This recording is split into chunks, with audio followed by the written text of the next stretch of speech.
Dan orang-orang yang apabila mengerjakan perbuatan dosa, perbuatan keji dan kezaliman, maka mereka segera mengingat Allah. Artinya segera solat taubat. Kemudian setelah solat taubat, apa yang dilakukannya? Kemudian minta ampun akan dosa-dosanya, istighfar. Maka Allah mengatakan, siapa lagi yang dapat mengampuni dosa-dosa selain Allah? Mereka pun tidak meneruskan apa yang mereka kerjakan, maksudnya perbuatan dosa itu, sedangkan mereka mengetahuinya. Inilah ayat tentang disyariatkannya salat taubat. Apabila seorang melakukan dosa, bersegera berzikir kepada Allah, artinya bersegera salat, tsumma yastaghfirullah, kemudian berzikir dengan memperbanyak istighfar, astaghfirullah, astaghfirullah.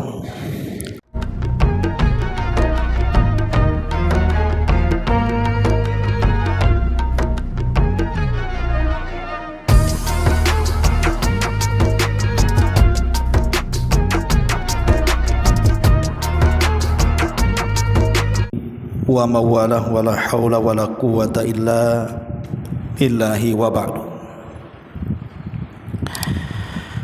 Alhamdulillah, di siang ini kita bisa duduk kembali untuk bertalabul ilmi di Masjid Nidaul Ilmi.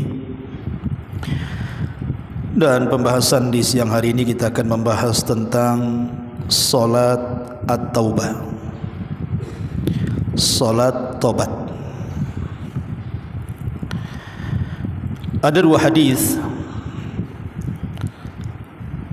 yang menjelaskan tentang syariat salat taubat ini. Pertama, hadis yang dikeluarkan oleh Imam At-Tirmidzi dari sahabat Abi Bakrah radhiyallahu anhu, di mana Abi Bakrah radhiyallahu anhu mengatakan, aku mendengar Nabi sallallahu alaihi wasallam bersabda,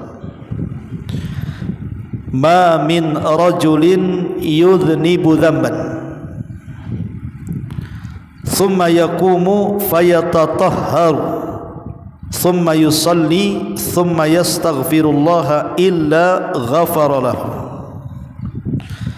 Thumma qara'a hadhihi al-ayah, walladzina idza fa'alu fahishatan aw zalamu anfusahum dzakarullaha fastaghfaru lidzunubihim wa man yaghfiru dzunuba illa Allah wa lam yusirru ala ma fa'alu wa hum ya'lamun.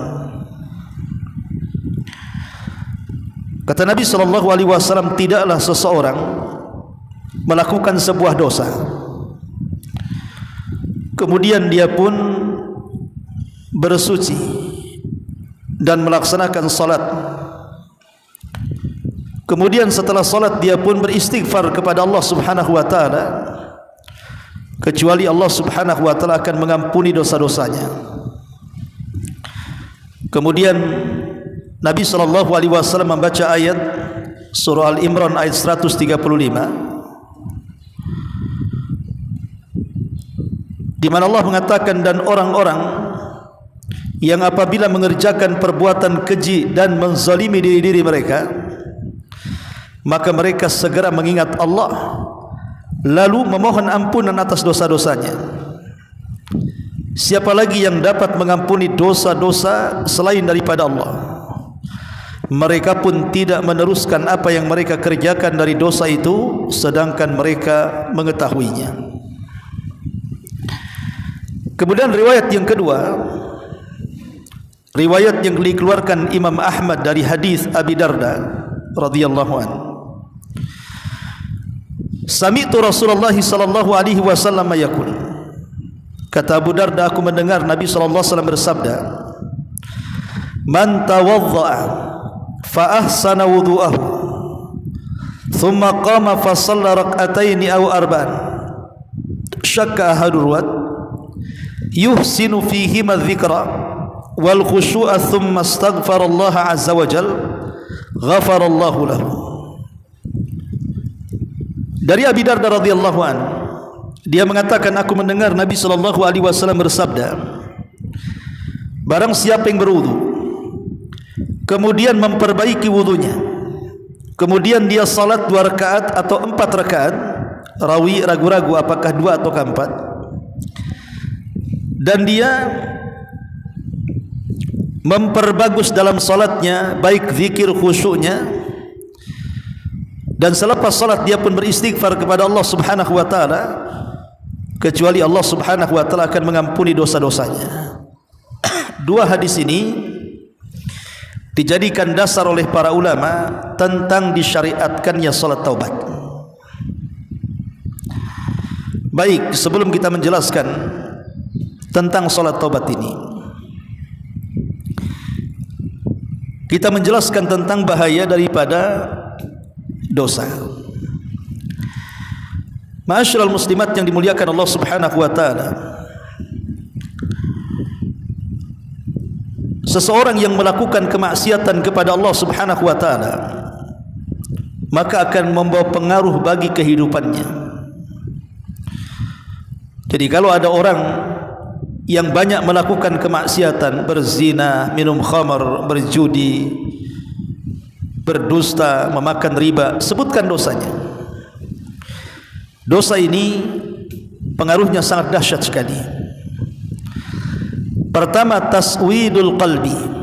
Dosa itu bisa menghitamkan hati. Karena Nabi SAW yang mengatakan setiap satu kali dosa dilakukan, setiap satu titik hitam ditempelkan di hatinya. 2 kali dosa, 2 kali titik hitam. 3 kali dosa, 3 kali titik hitam. Dan kalau banyak melakukan dosa, hatinya menjadi hitam. Dan kalau sudah hitam, susah untuk mendapatkan hidayah. Yang kedua, bukan hanya sekedar menghitamkan hati dosa itu, tetapi qaswatul qalbi, mengeraskan hati. Hati kita tidak lembut lagi, susah menerima nasihat, susah menerima dakwah, tidak mau ada masukan, keras hatinya. Kemudian yang ketiga, masyidatus syaitan. Setan akan menguasainya. Setan akan menguasainya dengan dicintakannya dia kepada kemaksiatan kepada Allah Subhanahu wa taala.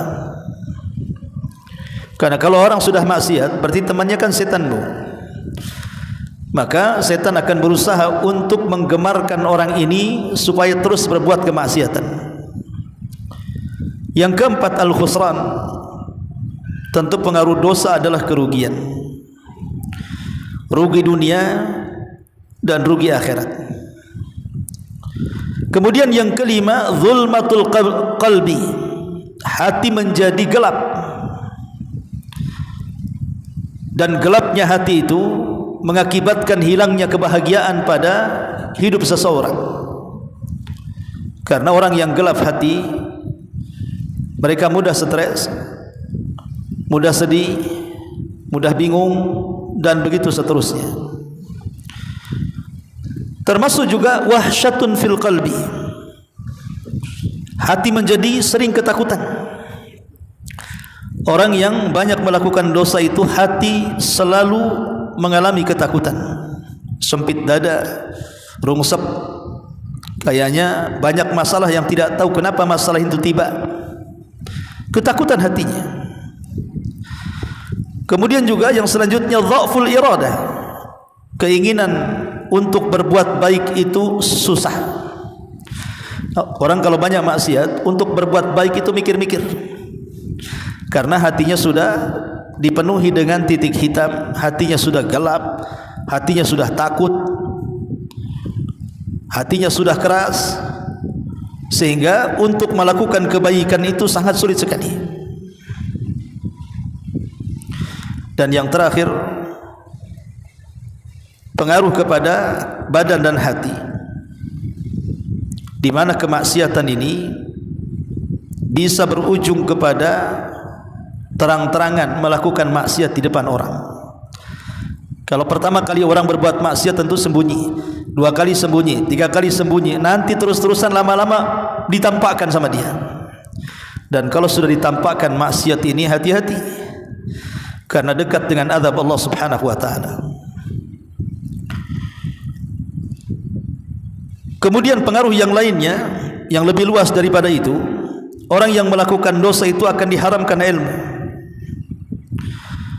Kemudian juga diharamkan rizki. Kemudian juga dihinakan oleh Allah dan manusia, kemudian juga dihilangkan nikmat-nikmatnya dikarenakan maksiat dia kepada Allah Subhanahu wa taala. Adapun pengaruh di akhirat jelas. Orang yang banyak melakukan kemaksiatan tentu akan mendapatkan azab kubur dan berakhir kepada azabun nar, azab neraka. Jadi maksiat jenis apapun tetap ada kerugian dunia dan juga kerugian akhirat. Tetapi Allah Subhanahu wa taala telah menciptakan kita ini, terkadang kita ini mudah lupa. Lupa dengan perintah dan lupa dengan larangan. Seperti Adam alaihi salatu wassalam diperintah untuk jangan mendekati pohon, malah terperangkap dalam perintah itu, akhirnya melanggar larangan. Jadi manusia sesuci apapun pasti akan terjerumus kepada kemaksiatan. Tapi sebaik-baik orang yang melakukan maksiat adalah bertobat kepada Allah Subhanahu wa taala. Dan perkara-perkara yang bisa membantu seseorang untuk bertobat, pertama, cobalah kita pikirkan tentang bahaya sebuah dosa. Karena bagaimanapun dosa itu ada akibat dunia dan akhirat. Yang kedua, cobalah ikhlas. Ikhlas untuk meninggalkan dosa. Kemudian yang ketiga, mujahadatun nafsi, bersungguh-sungguh, berazam kuat untuk meninggalkan dosa. Kemudian yang keempat, ingatlah kematian, bahwa jangan sampai kita ini di atas kemaksiatan tiba-tiba dicabut nyawa, mati di atas su'ul khatimah. Maka ingat kematian supaya kita ini berhenti dari dosa. Kemudian yang kelima, al-khasyatu minallah, tanamkan perasaan takut dari Allah Subhanahu wa taala, bahwa Allah sewaktu-waktu bisa mengazab kita sementara kita belum bertobat. Kemudian yang keenam, ingatlah rahmat Allah Subhanahu wa taala yang sangat luas. Jangan putus asa karena sebuah dosa. Karena dosa sebanyak apapun kalau datang kepada Allah meminta ampunan pasti diampuni. Maka jangan putus asa. Kemudian yang nomor 8, al-muwadhabatu 'alal faraid. Usahakan perhatikan salat-salat wajib atau perintah-perintah wajib. Karena itu yang bisa menolong seseorang untuk mudah bertobat kepada Allah Azza wa Jalla. Kemudian yang kesembilan, al-hirsu 'ala nawafil. Saling mengerjakan yang wajib-wajib juga tambah dengan yang sunnah-sunnah. Dan yang 10, al-mudawamatu 'ala tilawatil Quran. Istiqamah di dalam membaca Al-Quran. Kemudian yang nomor 11, qira'atu qasasit taibin al-aidin ila Allah Azza wa Jalla. Baca juga kisah salaf, kisah orang-orang yang bertobat dan kembali kepada Allah Subhanahu wa taala, untuk menggairahkan, karena kisah itu bisa membangkitkan seseorang. Itu contohnya banyak ulama yang dulunya ahli maksiat tapi dengan sungguh-sungguh belajar jadi ulama, seperti Fudail ibn Iyad dan yang lainnya. Dan dari kalangan sahabat Abu Darda dan yang lainnya. Kemudian yang nomor 12, musahabatus salihin, berkawan dengan orang baik. Jangan berkawan dengan orang yang tidak baik. Dan yang ke-13, yang terakhir adalah berdoa kepada Allah Subhanahu wa taala agar hati kita ditetapkan di atas ketaatan kepada Allah Subhanahu wa taala. Ya muqallibal qulub, tsabbit qalbi ala ta'atik. Lah inilah 12 cara supaya kita terhindar dari kemaksiatan kepada Allah Azza wa Jalla. Lah, bagaimana kemudian tobatnya orang yang melakukan dosa? Maka selain daripada syarat-syarat tobat yang ma'ruf dijelaskan para ulama, di sana ada salat yang disebut dengan salat tobat. Salat yang disebut dengan salat tobat. Salat tobat ini, Bu, dia tidak dibatasi dengan waktu dan tidak dibatasi dengan tempat. Artinya kapanpun bisa melaksanakan salat tobat, dimanapun kita bisa melaksanakan salat tobat, asal sesuai dengan sunnah Nabi SAW. Karena salat tobat itu berdasarkan 2 hadis yang kita baca, itu dilakukan setelah melaksanakan kemaksiatan kepada Allah. Setelah dia melakukan dosa, kemudian dapat hidayah, ingin tobat, menyesali dosa-dosanya, maka pertama niatkan saat hendak solat, niatkan bahwa solat yang anda lakukan adalah solat tobat. Yang kedua, dilakukan dengan 2 rakaat. Walaupun tadi dalam riwayat ada yang mengatakan 4 rakaat, tetapi yang masyhur solat tobat itu 2 rakaat. Seperti solat-solat yang lainnya, di mana dibaca Al-Fatihah, dibaca surat-surat, ya seperti bacaan dalam solat wajib. Cuman solat tobat ini 2 rakaat saja. Kemudian setelah solat baru beristighfar kepada Allah Subhanahu wa taala. Dengan cara apa? Selain daripada ucapan astaghfirullah, tanamkan penyesalan. Kenapa saya berbuat dosa? Kemudian al-iqla'aniz dzambi, berjanji untuk melepaskan dosa. Dan kalau berkaitan dengan waktu, jangan menunggu ruh berada di kerongkongan atau nyawa berada di kerongkongan atau sebelum matahari terbit dari arah barat. Karena 2 waktu ini 2 waktu yang tidak akan diterima taubatnya seseorang. Jadi salat taubat adalah niat dengan niat yang baik, kemudian dilakukan 2 rakaat, kemudian setelahnya istighfar sebanyak-banyaknya, minta ampun kepada Allah akan dosa-dosa kita. Ma'asyiral muslimat yang dimuliakan Allah Azza wa Jalla. Baik, kita perhatikan hadisnya di sini. Pertama, hadis yang dikeluarkan Imam Tirmidzi dan dihasankannya dari hadis Abi Bakrah radhiyallahu anhu. Kata Nabi SAW, ma min rajulin yudhibu dzamban, tidaklah seseorang itu melakukan dosa. Setiap manusia pasti melakukan dosa, Bu. Saya, ibu atau siapapun pasti melakukan dosa, tidak mungkin tidak. Tetapi kemudian dia bertobat. Bagaimana cara tobatnya? Kata Nabi, summa yaqumu, kemudian dia pun berusaha untuk berdiri untuk salat. Fayatatahharu, kemudian dia berwudu sebelum salat dengan wudu yang baik. Kemudian setelah wudu bersih, salatlah 2 rakaat dengan membaca Al-Fatihah dan surat. Kemudian setelah itu baru perbanyak istighfar. Thumma yastaghfirullaha illa ghafaralahu.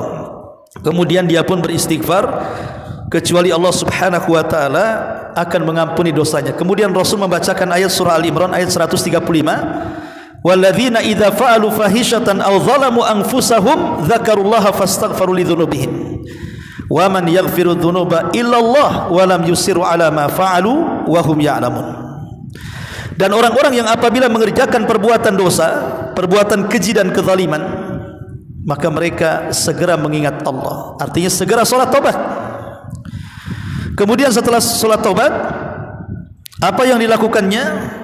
Kemudian minta ampun akan dosa-dosanya, istighfar. Maka Allah mengatakan, siapa lagi yang dapat mengampuni dosa-dosa selain Allah? Mereka pun tidak meneruskan apa yang mereka kerjakan, maksudnya perbuatan dosa itu, sedangkan mereka mengetahuinya. Inilah ayat tentang disyariatkannya salat taubat.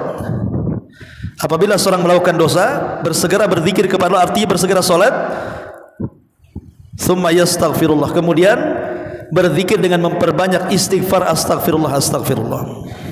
Dan hadis yang kedua juga sama. Man tawadda'a fa ahsana wudhu'ahu, syarat orang yang salat taubat itu dia berwudu dan memperbaiki wudunya. Tsumma qama fa shalla, kemudian dia juga salat 2 rakaat. Rak'ataini aw arba'an, 2 rakaat atau 4. Yuhsinu fihi madzikr wal khusyu', ketika salat itu betul-betul zikir-zikir bacaan yang dibaca itu sepenuh hati, kemudian dia tingkatkan khusyuk salatnya.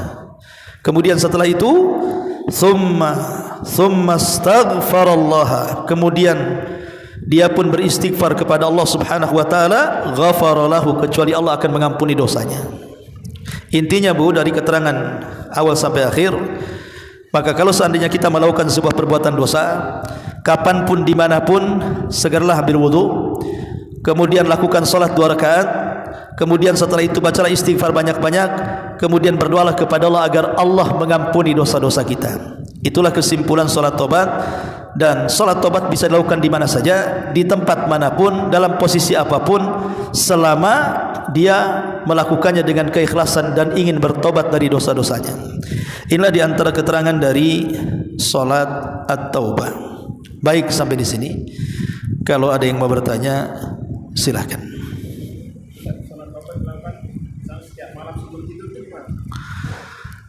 Bagaimana hukum melaksanakan solat taubat dilakukan sebelum tidur? Pada dasarnya solat taubat itu dilakukan karena melakukan dosa. Berarti kalau siang hari melakukan dosa, ya jangan nunggu malam solatnya, nanti kalau mati gimana? Ya. Artinya solat taubat ini dia tidak terpaku dengan waktu. Tapi kalau ingin setiap malam dia melaksanakan solat taubat, tentu ini perlu dalil yang memerintahkannya. Karena tidak ada contohnya Nabi SAW setiap malam melaksanakan taubat. Tidak ada contohnya. Karena hadis-hadis yang menjelaskan solat taubat ini adalah orang yang baru melaksanakan dosa atau yang banyak melakukan dosa kemudian dapat hidayah ingin taubat, kemudian dia mengambil wudu dengan wudu yang baik, kemudian dia solat 2 rakaat dengan penuh khusyuk dan tumakninah, kemudian setelah itu istighfar banyak-banyak, kemudian meminta ampun kepada Allah akan dosa-dosanya. Jadi solat taubat itu jangan dikhususkan. Kalau dikhususkan perlu dalil. Wallahu a'lam.